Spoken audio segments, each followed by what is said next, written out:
So your assignment is like a building to be erected, and contractors and developers will tell you that the higher you want to build, the deeper you must dig. The ground must be sufficiently prepared to hold the weight of a multi-level high-rise that you can see for miles. Your assignment requires study and the adoption of a mastery orientation. You must master what you will rule over later. So think about this. You know, how many times have you heard a real estate contractor say this, that the higher the building you want to build, the deeper you must dig, so that the ground can hold the height of that building. Well, the higher you want to go in your dream, the longer it's going to take for you to develop, because you got to dig the right kind of foundation.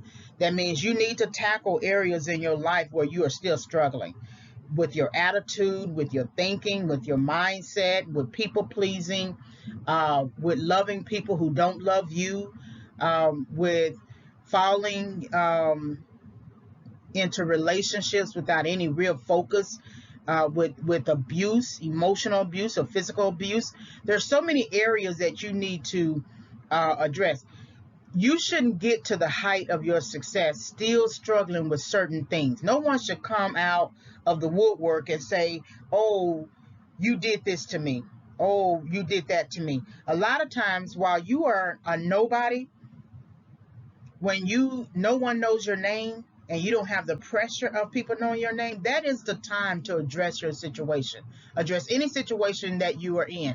Some situations just cannot be resolved, meaning that no matter what you do to try to resolve it, the person is a provoker, and the person is going to do whatever he or she wants to do to continue and sustain the chaos. So then that means you're going to have to advance away from them.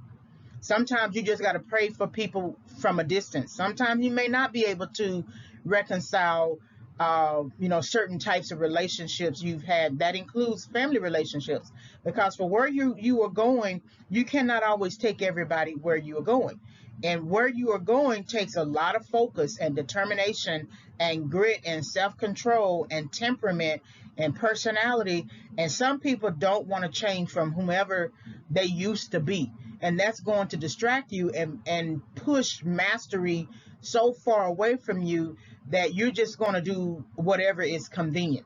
And your assignment requires study and the adoption of a mastery orientation, meaning that there's a difference in the goal orientation scholarship.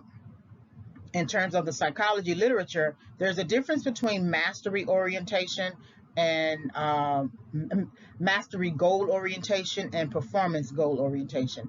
Performance goal orientation first is basically doing just enough, not seeking mastery, not thinking that it is really necessary. Mastery goal orientation is doing it for the sake of learning it, trying to understand it. So in one way you are performing and attempting to demonstrate that you are smart in this area, and in the other you are actually smart in this area, and you can recall major facts, analyze, critically think, that you have learned it for learning's sake, meaning that you have an intrinsic motivation to learn it for learning's sake versus an extrinsic just to perform.